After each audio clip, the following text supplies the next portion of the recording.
अस्सलाम वालेकुम दोस्तों। आज की हमारी कहानी का उन्वान है सांप और न्योला। एक दफ़ा का जिक्र है, एक आदमी को न्योल का बच्चा मिला तो वो उसे घर ले आया और उसे पाला। जब वो बड़ा हुआ तो उसके बच्चे के साथ खेलने लगा। एक दफ़ा वो आदमी और उसकी बीवी ने कहीं बाहर जाना था तो उसने अपना बच्चा घर पर ही छोड़ दिया।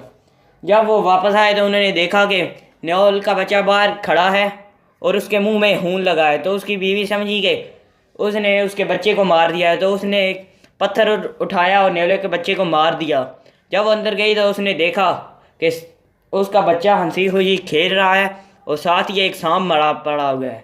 तो वो समझ गई कि कहीं से इसके घर में एक सांप घुस आया था और वो उसके बच्चे को डसना चाहता था, लेकिन न्योल के बच्चे ने उसे मार दिया। तो दोस्तों, इस कहानी से हमें ये सबक मिलता है कि हमें कुछ देखे बगैर ही फैसला नहीं करना चाहिए, हमेशा सोच समझ के फैसला करना चाहिए। तो आप भी ऐसा कीजिएगा, सोच समझ के फैसला कीजिएगा। अगर आपको हमारी वीडियो अच्छी लगे तो लाइक करो, शेयर करो और कमेंट करो और हमारे चैनल को सब्सक्राइब करो। तो शुक्रिया दोस्तों, मिलते हैं अगली कहानी में। शुक्रिया।